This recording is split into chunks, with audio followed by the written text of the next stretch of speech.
Assalamualaikum warahmatullahi wabarakatuh. Apa kabar anak itu semua? Semoga kita semua sehat selalu dan tetap semangat dalam belajar matematika. Baiklah, pada minggu ini kita akan masuk ke dalam bab yang baru, bab keempat, yaitu mengenai program linear.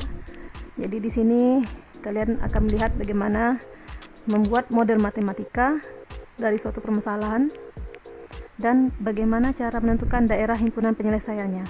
Jadi setelah belajar untuk pada sesi ini, kalian ibu harapkan dapat menyusun model matematika dari masalah kontekstual yang berkaitan dengan program linear dua variabel dan dapat menentukan daerah himpunan penyelesaian dari SPT LDV. Apa itu program linear? Setelah kalian download materi di dalam dashboard, tentu kalian sudah membaca dan memahami. Jadi program linear itu adalah suatu cara untuk mengoptimalkan keuntungan atau meminimumkan modal dan mengoptimalkan hal-hal yang lainnya yang dianggap perlu dalam bidang ekonomi, bidang kesehatan dan lain sebagainya.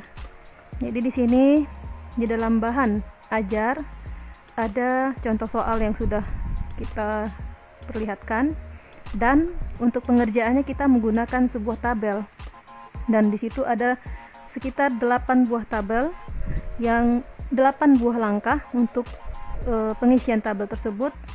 Jadi untuk yang poin yang ketiga ini, setelah kolom persediaan diisi, ubah nama variabel 3,4,5. Ini kalau di dalam bahan ajar kita cukup sampai 3 dan 4 saja, variabel 3 dan 4. Kondisi yang kelima variabelnya tidak ada, jadi kita skip. Nantinya kalian akan melihat cuma sampai variabel 3 dan 4.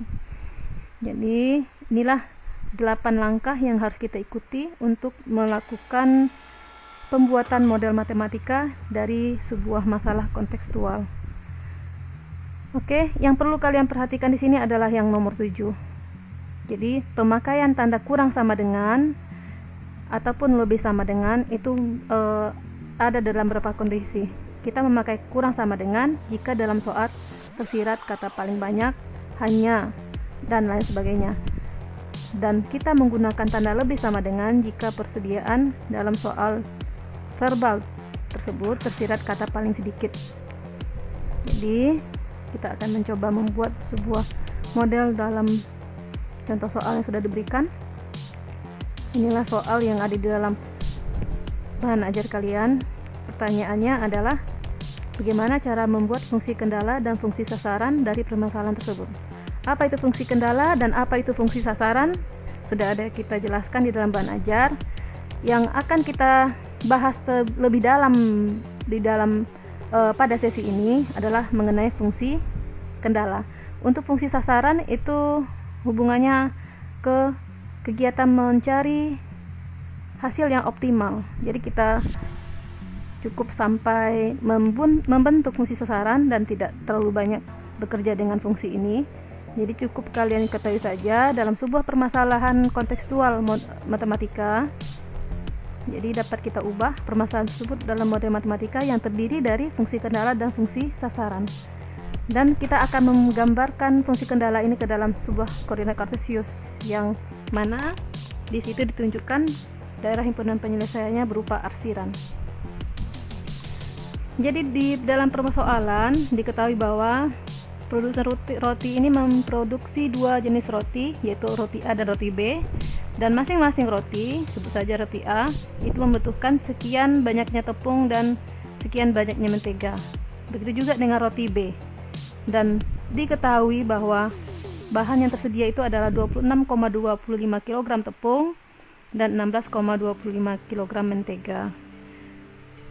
Pekerjaan yang pertama kita kemarin atau sebelumnya, yang pertama kita mengidentifikasi angka-angka yang ada di dalam permasalahan kontekstual.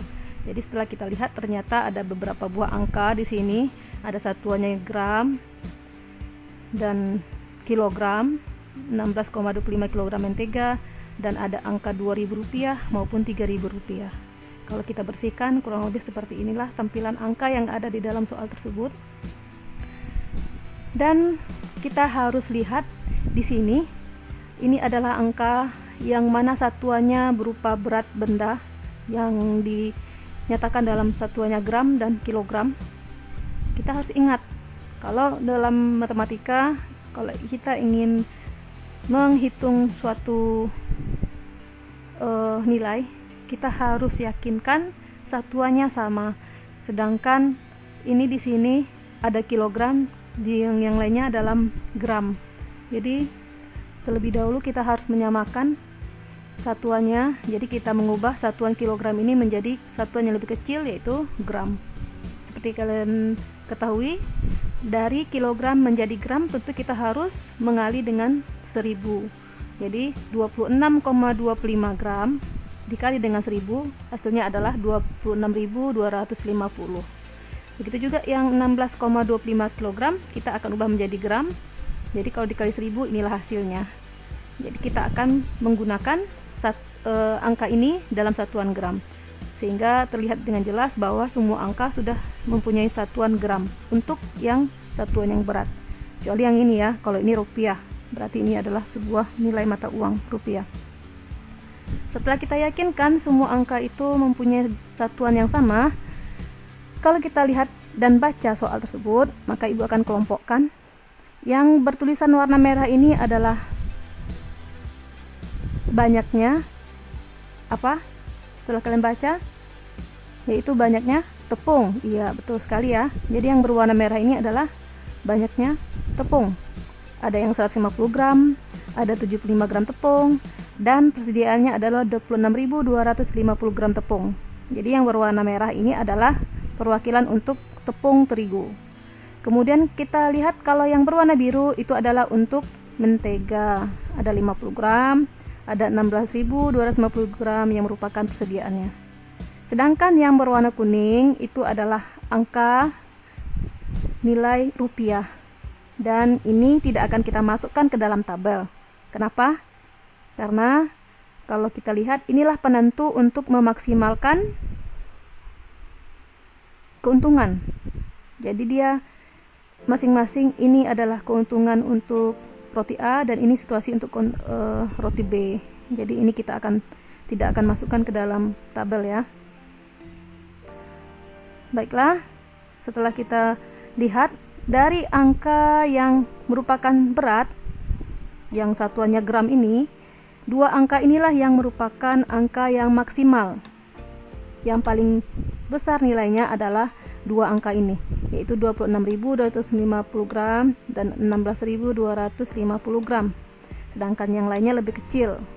Jadi kita melihat dari angka yang satuannya gram ini, kita lihat dua angka inilah yang maksimal. Dan dua angka ini akan kita masukkan ke dalam kolom persediaan. Baiklah, inilah kolom yang akan kita isi. Jadi di sini ada variabel 1, ada variabel 2, ada kolom persediaan. Ingat ya, yang kolom ini kolom variabel 1, ini kolom variabel 2, ini untuk kolom persediaan. Kalau ini variabel 3, ini adalah baris variabel 4, ini adalah baris variabel 4. Cukup sampai variabel 4 karena kita cuma ada dua kondisi. Jadi tidak lebih dari dua kondisi. Kalau kondisinya lebih dari dua, maka mungkin akan muncul variabel 5 ya. Oke, angka yang besar tadi 26.250 gram dan 16.250 gram itu adalah angka maksimum yang ada di dalam angka pada soal. Kita akan masukkan ke kolom persediaan. Nah, ini dia. Kita masukkan ke kolom ini. Kemudian angka 16.250 gram akan kita masukkan juga ke dalam kolom persediaan. Nah, setelah itu kita lihat dan kita baca apa itu yang 26.250 gram. Kita mengubah judul variabel 3 ini, kita ubah menjadi tepung. Karena memang yang 26.250 gram ini adalah banyaknya persediaan tepung. Sedangkan yang 16.250 gram itu adalah banyaknya persediaan mentega. Jadi kita isikan judulnya masing-masing nilai maksimum ini. Ini untuk tepung, sedangkan 16.250 gram untuk mentega. Setelah kita mengubah kata dari variabel 3 dan variabel 4, sekarang saatnya kita akan memasukkan 4 angka yang lainnya ke dalam kolom. Kalau kita lihat yang baris pertama ini, yaitu adalah untuk barisan tepung. Jadi kita akan mengisikan yang merupakan tepung tadi adalah yang berhuruf dengan warna merah ini ya. Jadi kita akan isikan ini ke baris tepung tentunya, karena mereka jenisnya adalah tepung, baik 150 gram maupun yang 75 gram, mereka adalah jenisnya tepung. Maka kita isikan ke sini, ke barisan tepung. Dan yang 50 gram yang 75 gram ini yang merah kita isikan ke baris yang tepung juga, yaitu ini dia. Terakhir tersisa 2 angka yang berwarna biru. Ingat, yang berwarna biru ini tadi adalah mewakili untuk si mentega ya. Jadi kita isikan ke kolom mentega, baris mentega ya. Dan yang ini juga, oke. Jadi semua angka sudah kita alokasikan ke dalam tabel. Dan ini baru dikatakan setengah pengerjaan. Baru setelah kita masukkan semua angka, langkah selanjutnya adalah mengubah variabel 1 dan variabel 2 ini berdasarkan kategori yang tepat. Nah, coba kita baca terlebih dahulu soalnya kembali. Jadi ibu harapkan kalian sudah mempunyai bahan ajar yang di print ataupun dicatat ya, sehingga kalian bisa melihat dan membandingkan apa yang di dalam bahan ajar tersebut dengan yang ada di dalam penjelasan video ini. Jadi di sini tepungnya 150 gram. Kemudian untuk pada kondisi yang pada kolom pertama ini menteganya 50 gram. Apa kira-kira yang kata yang cocok untuk mengganti variabel 1 ini? Lihat angkanya, 150 gram tepung dan 50 gram mentega.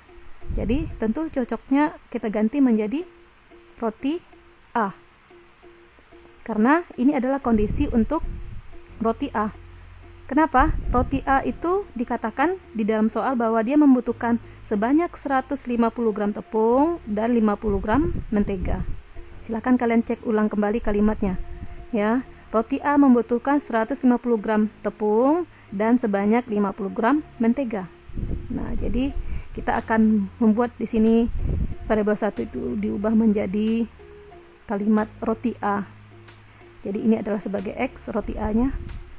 Kemudian untuk yang variabel B, variabel 2 kita akan ganti menjadi roti B, karena memang dikatakan di dalam soal roti B ini membutuhkan 75 gram tepung dan 50 gram mentega ya.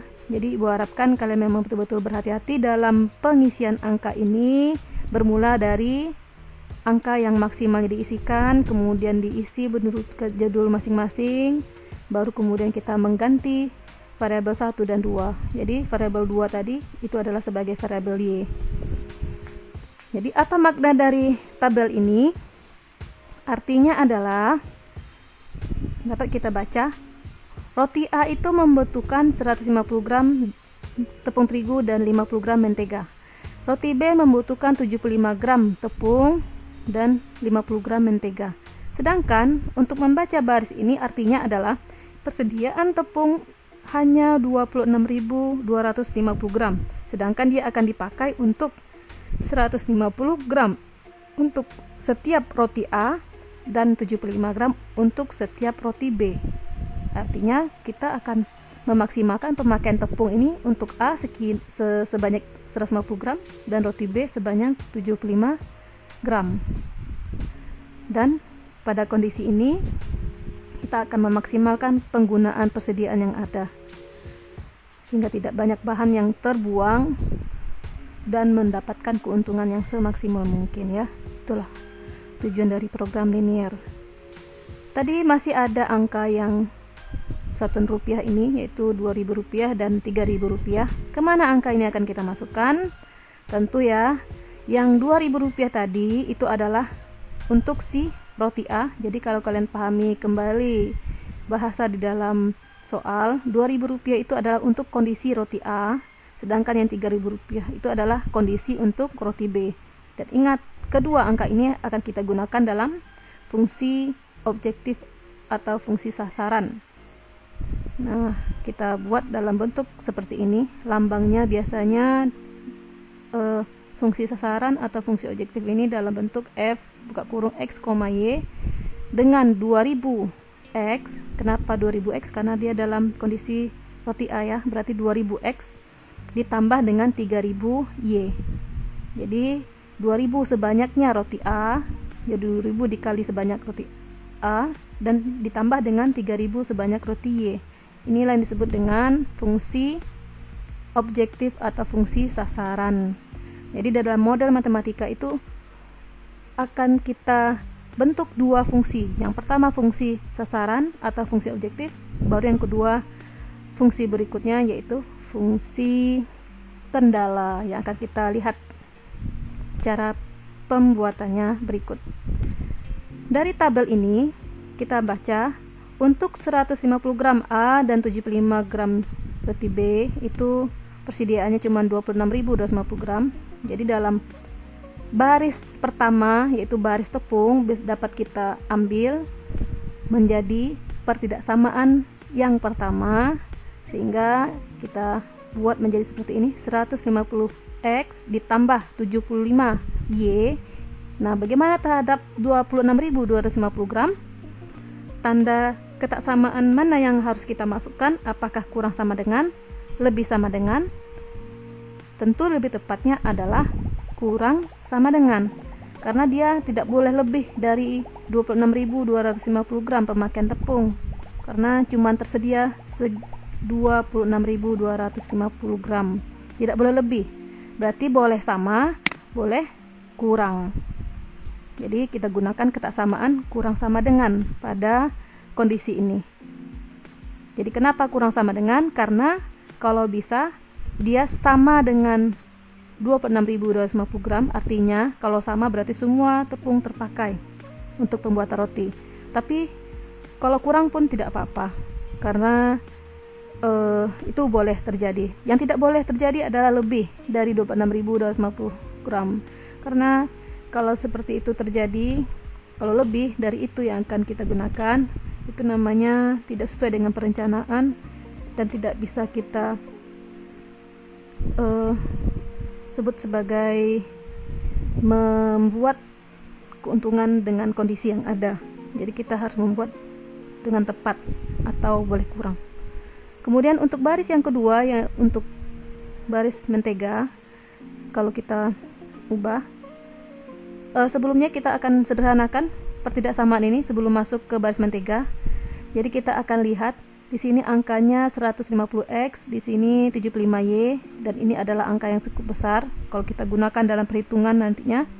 Jadi pertidaksamaan ini sebelumnya kita akan sama-sama bagi dengan angka lain, sebut saja 75, karena di sini pembagi persamanya adalah FPB-nya 75. Jadi 150X kita bagi 75, itu menjadi 2X. 75Y dibagi 75 adalah Y. 26.250 dibagi 75 hasilnya adalah 350. Nah, ini adalah sebagai PET-LDV yang pertama, pertidaksamaan linear dua variabel yang pertama. Kemudian dari baris mentega, jadi kita lihat ini kondisinya, 50 gram A berarti 50X dan 50 gram Y untuk roti B. Itu bagaimana terhadap 16.250 gram? Sama ya, karena tersedianya cuma 16.250 gram, berarti kita boleh menggunakan tanda kurang sama dengan. Kita menggunakan harus tanda kurang sama dengan ya. Kalau kita gunakan tanda lebih tidak boleh, karena tersedianya cuma 16.000, tidak lebih dari ini persediaan yang ada untuk mentega. Dan sekali lagi kita akan menyederhanakan angkanya. Pada pertidaksamaan ini angkanya cukup besar, sama-sama kita bagi 50. 50X dibagi 50 adalah X, begitu juga dengan ini dibagi 50 jadinya Y, dan 16.250 dibagi 50 adalah 325. Nah, inilah PT LDV yang kedua. Dan untuk X kita harus lihat, X itu adalah sebuah benda nyata. Kalau benda nyata berarti kita harus tekankan untuk X ataupun roti B, karena dia benda nyata, maka nilainya X itu harus lebih atau sama dengan 0. Begitu juga dengan Y. Tidak mungkin jumlah sebuah roti berbilangan negatif ya. Jadi harus lebih sama dengan 0. Bisa saja 0 atau lebih. Dia adalah sebuah benda nyata, jadi tidak boleh kurang dari 0. Oke, inilah pertidaksamaan yang kita peroleh. Ada 4 buah pertidaksamaan dan keempat-empatnya penting dalam penentuan daerah penyelesaian. Jadi sekali lagi, X lebih sama dengan 0 dan Y lebih sama dengan 0 ini adalah penting untuk kita buat dalam model matematika. Jadi ini yang pertama, ini yang kedua, ini yang ketiga, dan yang keempat untuk fungsi kendala yang kita buat. Jadi setelah kita buat modelnya, inilah fungsi kendala dan fungsi sasaran yang tadi ya, yang fx, y yang tadi. Inilah jawaban dari sebagian permasalahan di awal tadi. Kemudian kita akan lihat bagaimana cara menentukan daerah himpunan penyelesaian dalam fungsi kendala ini. Baiklah anak-anak ibu, yang pertama kita akan menentukan PT LDV yang pertama, yaitu 2x tambah Y kurang sama dengan 350. Sama seperti pengerjaan kita minggu kemarin ya, mengenai sistem bersama linear 2 variabel dengan metode grafik. Untuk membuat garis ini dalam koordinat kartesius ya, karena daerah itu di dalam bidang koordinat kartesius, kita akan lihat daerah penyelesaiannya. Jadi garis ini akan kita gambar dalam bidang koordinat kartesius, dan tentu kita membutuhkan bantuan titik potong sumbu X maupun titik potong sumbu Y untuk membantu menggambar garis 2X tambah Y sama dengan 350. Nah, cara cepat saja untuk menentukan titik potong sumbu X kemarin, kalau ini persamaannya adalah 2X tambah Y sama dengan 350. Jadi di sini kita ubah dulu ya, tanda pertidaksamaannya kita ubah dulu menjadi sama dengan, karena kita akan menggambar garis. Jadi gambar garisnya kita awali dengan mengubah tanda kurang sama dengan menjadi sama dengan. Menentukan titik potong sumbu X berarti Y-nya sama dengan 0. Berarti kita tinggal menutup bagian Y-nya. Sehingga yang terbaca adalah 2X sama dengan 350. Berarti X sama dengan 350 dibagi 2, yaitu 175. Untuk titik potong sumbu Y, masih sama garisnya, yaitu 2X tambah Y sama dengan 350. Untuk titik potong sumbu Y, berarti X-nya yang akan kita tutup, sehingga yang terbaca adalah Y sama dengan 350. Ini adalah cara yang cepat untuk menentukan titik potong sumbu X maupun titik potong sumbu Y. Jadi setelah kita peroleh titik potong sumbu X dan sumbu Y, cukup kita buatkan di dalam bentuk tabel seperti ini supaya mudah pembacaannya dalam penggambaran nanti. Jadi saat X 175, Y-nya 0, dan saat Y 350, X-nya 0. Pemahaman yang lebih lanjut mungkin sudah bisa kita pahami saat kita belajar SPLDV dengan metode grafik pada bab yang ketiga kemarin ya. Ini untuk garis yang pertama. Sekarang kita lihat untuk garis yang kedua, yaitu garis X tambah Y sama dengan 325. Bagaimana titik potong sumbu X-nya? Berarti kalau titik potong sumbu X, Y-nya yang kita tutup, langsung kelihatan X-nya adalah 325. Jadi kemudian kita lanjutkan titik potong sumbu Y. Masih pada persamaan ini kita tutup X-nya, sehingga terbaca Y sama dengan 325.000. Maaf, 325. Sehingga di dalam bentuk tabel dapat kita sajikan dalam bentuk seperti ini. Saat X 325, Y-nya 0, dan saat Y 325, X-nya yang 0. Nah,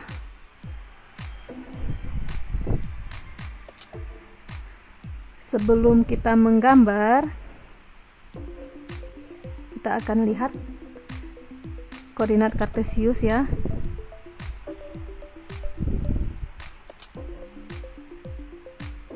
Inilah sumbu X, sumbu yang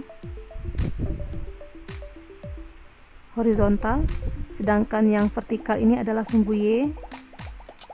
Jadi kita akan menggambar yang pertama garis 2X tambah Y sama dengan 350. Inilah dia kolomnya yang tadi ya. Jadi saat X 175, Y-nya 0, 175 berarti kurang lebih di sini di antara 150 dengan 200. Kemudian Y 350, X-nya 0, berarti di sini angkanya, titiknya 0,350. Ini titiknya.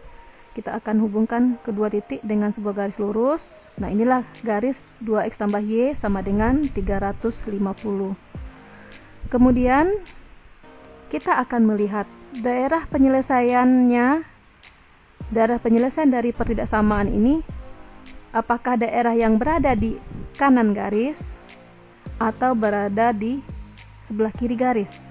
Kita akan lihat, dan kita sepakati daerah yang diarsir adalah daerah yang merupakan himpunan penyelesaian. Jadi Ibu akan mengarsir daerah himpunan penyelesaian. Ibu akan menguji sebuah titik, yaitu titik 0,0. Ibu akan beranggapan daerah yang sebelah kiri garis ini adalah daerah himpunan penyelesaian. Jadi akan kita lihat apakah benar. Cara pengujiannya kita ambil kembali. Jadi daerah ini adalah titik hijau ini. Jadi daerah yang sebelah kiri kita akan lihat apakah betul merupakan daerah penyelesaian. Pengujiannya kembali ke pertidaksamaan yang tadi. Bagaimana cara mengujinya? Dengan mengganti nilai x dan y dengan titik uji yang kita pilih. Jadi x-nya kita ganti 0 dan y-nya kita ganti dengan 0. Jadi 2 kali 0 ditambah 0. 2 dikali 0 hasilnya adalah 0. 0 ditambah 0 adalah 0. 0 kurang sama dengan 350. Coba kita maknai kalimat ini. Apakah benar atau salah? Tentu benar ya. Benar bahwa 0 itu kurang dari 350. Arti kata, pengambilan titik kita ini sudah tepat, berarti dengan kata lain, penyelesaian dari pertidaksamaan ini adalah benar di sebelah kiri garis. Jadi kita arsir dengan berwarna pink seperti yang terlihat pada gambar. Inilah penyelesaian untuk si pertidaksamaan yang pertama. Untuk pertidaksamaan yang kedua, yaitu x tambah y kurang sama dengan 325. Sebelumnya kita akan lihat di manakah garisnya. 325,0. Berarti di sini gambar titiknya. Kemudian titik 0,325. Berarti x-nya 0, y-nya 325. Inilah titiknya. Kita hubungkan kedua titik sehingga menjadi sebuah garis yang berwarna orange ini. Inilah yang dikatakan sebagai garis x ditambah y sama dengan 325. Ingat ya, kalau garis menggunakan tanda sama dengan, bukan tanda pertidaksamaan. Jadi kita ganti tandanya menjadi sama dengan kalau untuk persamaan garis. Kemudian juga akan kita lihat manakah yang merupakan daerah penyelesaian si garis orange ini. Apakah daerah yang ada di atasnya atau daerah yang ada di bawah. Dan sekali lagi Ibu akan masih mengambil titik ujinya 0,0, yaitu yang letak titiknya berada di sini, dengan asumsi bahwa penyelesaiannya adalah yang berada di bawah garis orange. Apakah benar? Akan kita lihat. Dengan menginputkan x 0 dan y-nya 0, maka terlihat seperti ini.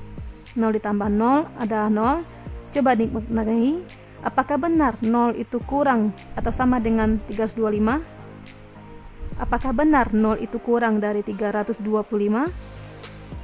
Tentu jawabannya adalah benar. Pernyataan ini bernilai benar. Berarti asumsi kita benar bahwa daerah penyelesaiannya berada di bawah garis orange. Jadi Ibu akan arsir dengan warna biru. Dan terlihat sudah ada dua daerah yang kena arsiran, baik warna-warna pink dengan arsiran warna biru.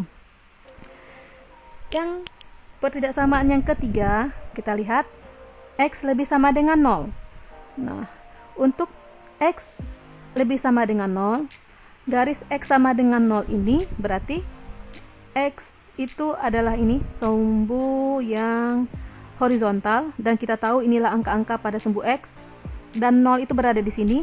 Berarti untuk garis x sama dengan 0 itu adalah garis sini. Ini adalah garis x sama dengan 0. Yang garis vertikal ini adalah garis x sama dengan 0. Ingat ya, garis x sama dengan 0, bukan sumbu x. Kalau sumbu x ini yang horizontal, tetapi kalau ditanya manakah garis x sama dengan 0, inilah yang garis biru ini tadi ya. Inilah garis x sama dengan 0. Dan kita akan melihat manakah daerah penyelesaian dari pertidaksamaan ini. X lebih sama dengan 0. Apakah daerah yang berada di sebelah kiri garis biru atau sebelah kanan garis biru. Terbalik ya, apakah daerah yang di sebelah kiri garis biru atau daerah yang berada di sebelah kanan garis biru. Kita akan uji titik.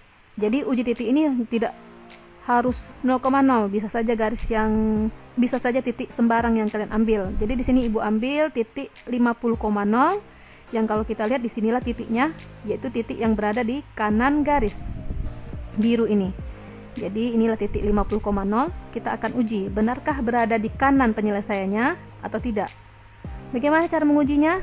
Tap ke pertidaksamaan yang tadi kita ambil, X lebih dari 0, berarti kita ganti X nya menjadi angka 50. Nah, coba kalian maknai, benarkah 50 itu lebih dari atau sama dengan 0? Tentu pernyataan ini adalah pernyataan yang benar. Berarti asumsi kita benar, daerah penyelesaian untuk X lebih sama dengan 0 berada di sebelah kanan. Nah, ibu akan arsir dengan arsiran warna kuning. Nah, jadi daerah yang penyelesaian untuk X lebih dari 0 adalah daerah yang berada di kanan garis biru yang tadi.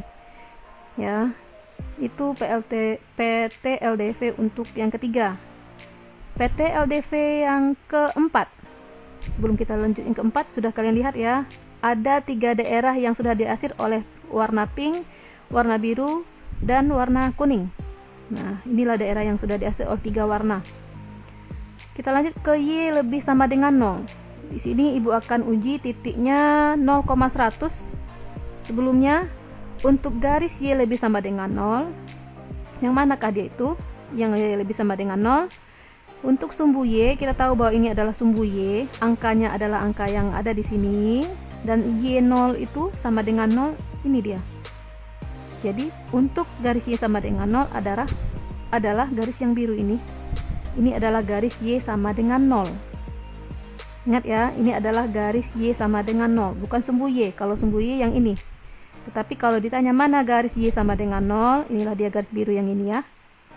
Jadi harus kalian pahami itu. Ini adalah garis Y sama dengan 0. Kita akan lihat manakah daerah penyelesaiannya. Apakah daerah yang di atas garis biru atau yang di bawah? Apakah daerah di atas atau daerah yang ada di bawah garis biru ini? Ibu akan menguji titik 0,100 yang berada di letaknya di atas garis.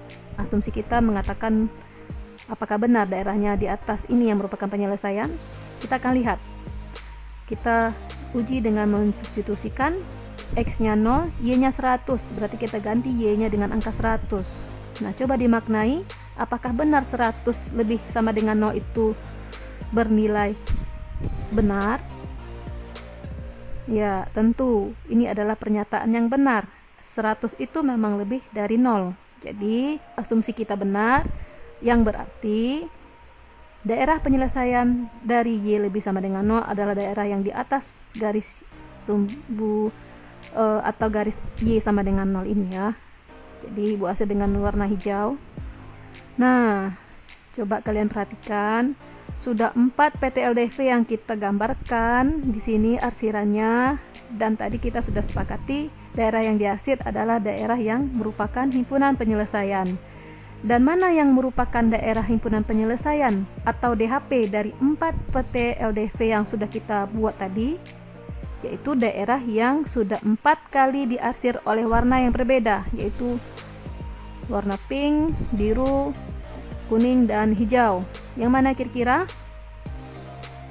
Iya, inilah daerah yang merupakan daerah hasil penyelesaian yang dikurung oleh 4 garis. Jadi ada 4 garis yang mengurung daerah yang merupakan 4 kali arsiran. Garis pertama, garis kedua, garis yang ketiga, dan garis yang keempat.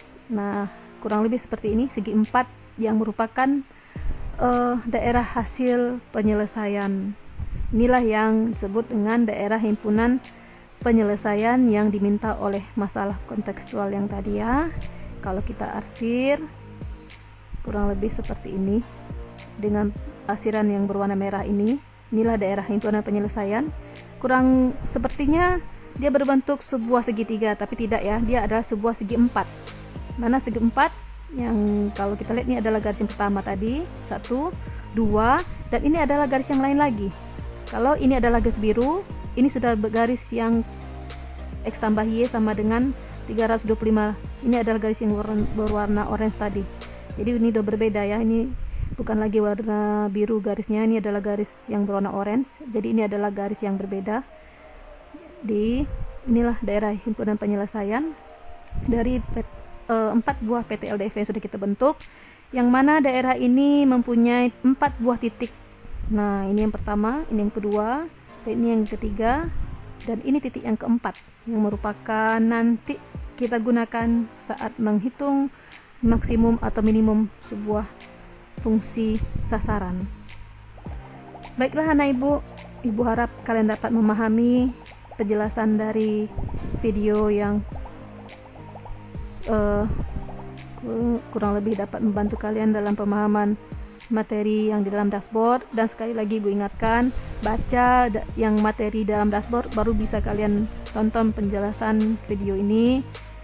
Kemudian ibu harapkan kalian bisa melihat video yang lain yang sudah ibu rekomendasikan di dalam belajar. Itu adalah video salah seorang guru rekanan ibu. Itu bisa kalian jadikan sebagai tambahan informasi yang dapat memperkaya pengetahuan kalian dalam menggambar daerah himpunan penyelesaian ya. Jadi ibu harapkan kalian dapat memahami dengan baik, karena untuk minggu depan kita sudah masuk ke materi yang akan menggunakan materi pembuatan daerah himpunan penyelesaian ini menjadi sebuah penyelesaian optimal dalam sebuah kasus ya. Tetap semangat belajar dan ingat, seorang John Woolman berkata, tindakan adalah lebih meyakinkan daripada perkataan. Jadi ibu harapkan realisasikan tindakan kalian dalam mengerjakan latihan dengan baik, dengan memang memahami dengan baik pembelajaran ini supaya ada manfaat bagi kalian, baik untuk saat ini maupun untuk kalian nantinya. Ibu mohon maaf jika ada salah kata. Ibu tutup dengan Assalamualaikum warahmatullahi wabarakatuh.